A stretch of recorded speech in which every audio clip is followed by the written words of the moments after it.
Hey everybody, it's Jason from the Texas Gun Vault 2, and once again I'm coming to you with another first impressions video. And it's kind of a nice afternoon here. I got the garage door up, it's raining. It rarely rains here in North Texas. And I have a nice little breeze coming in, so it's kind of nice. You might hear a little bit of noise in the background.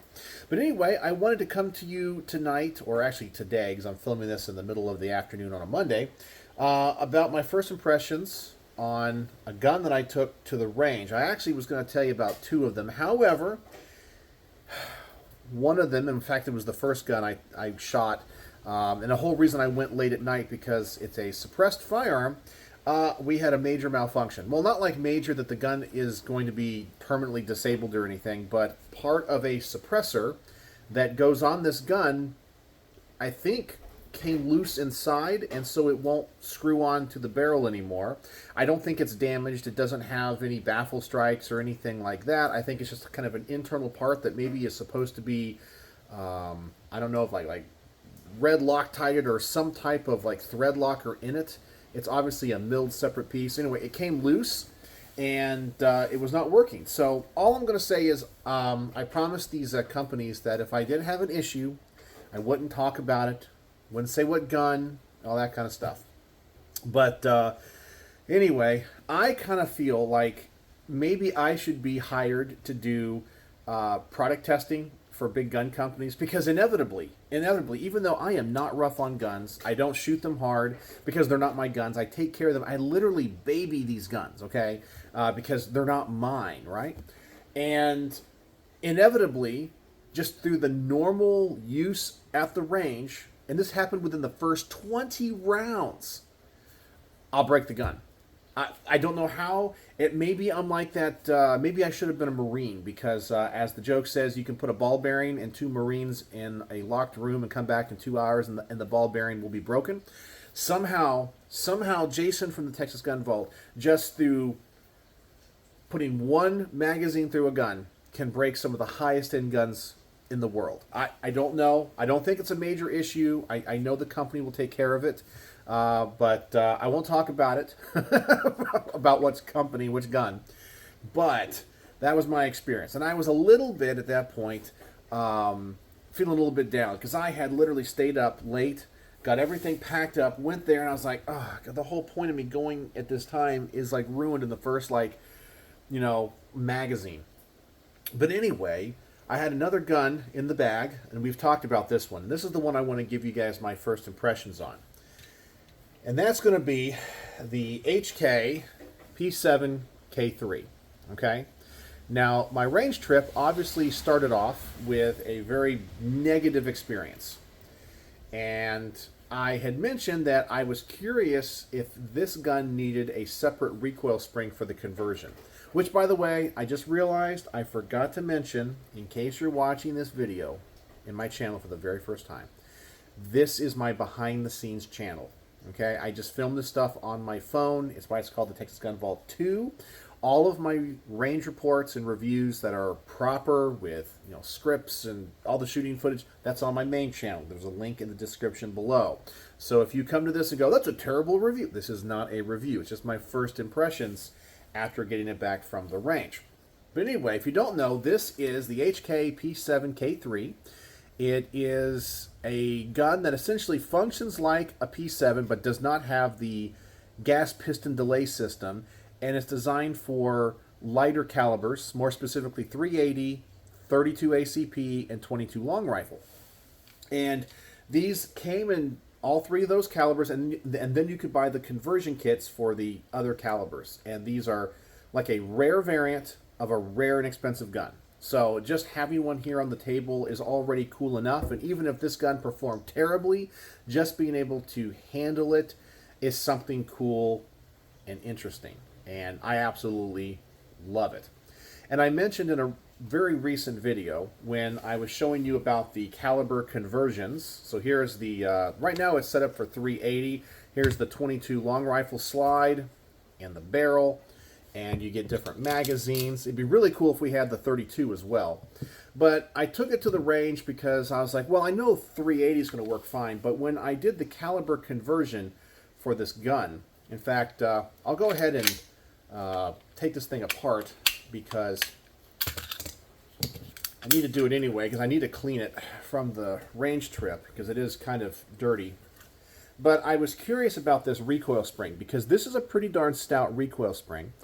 And the 22 caliber conversion did not have a spring that went with it. And if you shoot 22 semi-automatic pistols, you know those springs are typically very, very thin, light.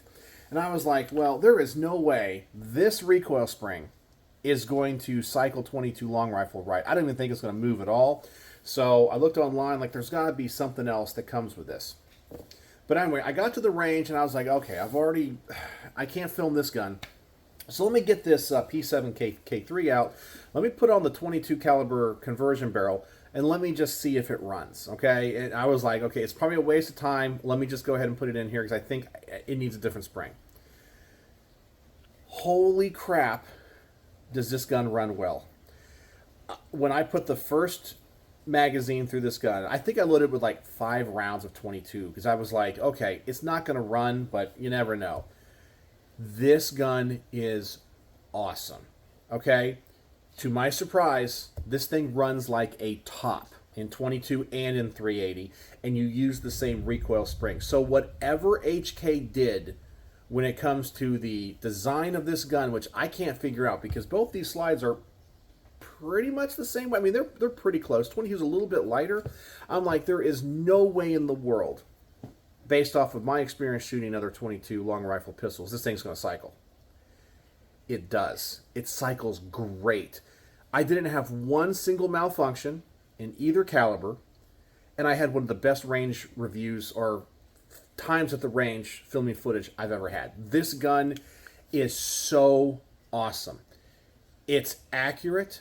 It's fun. When you shoot 22 through it, it feels like a very substantial gun because it has this very metal frame to it. It doesn't feel like it's cheap. You really feel its quality, and that was an awesome experience. And I would say 22 in this feels like 380, like a typical 380 pistol. More recoil than I was expecting, but I kind of like it because it doesn't feel like a toy.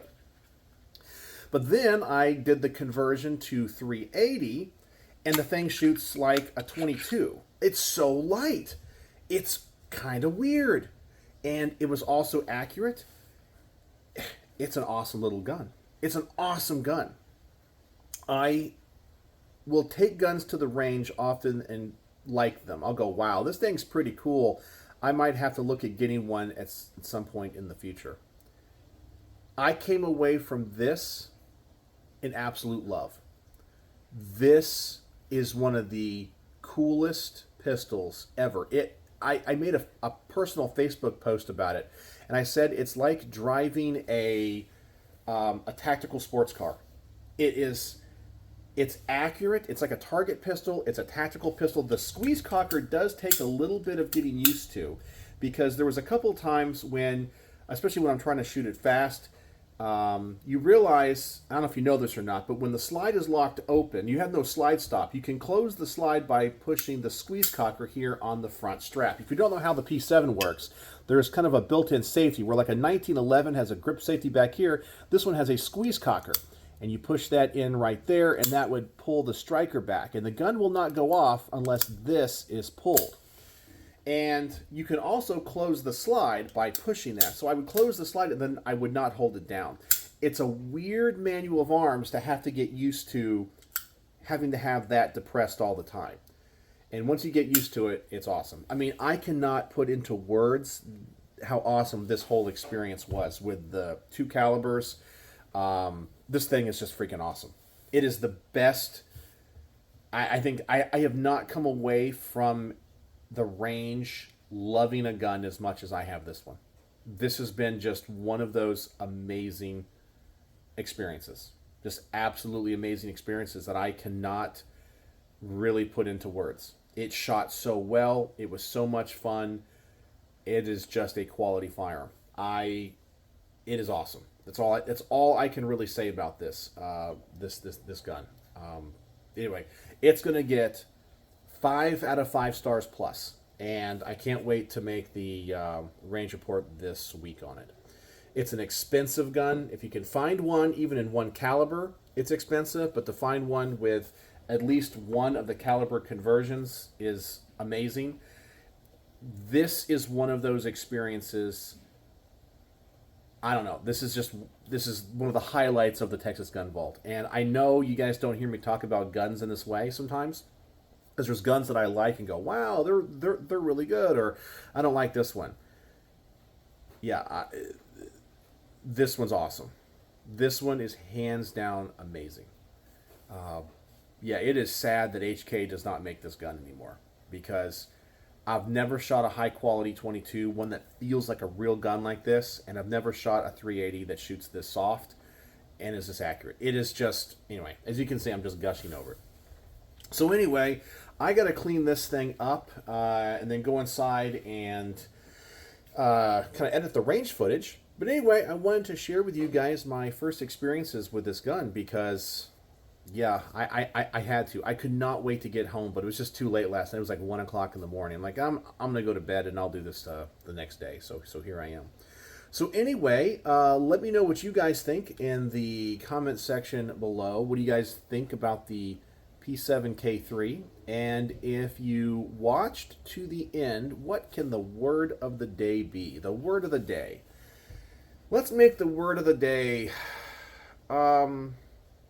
conversion. Conversion is the word of the day because we have one of the conversion kits for the P7K3.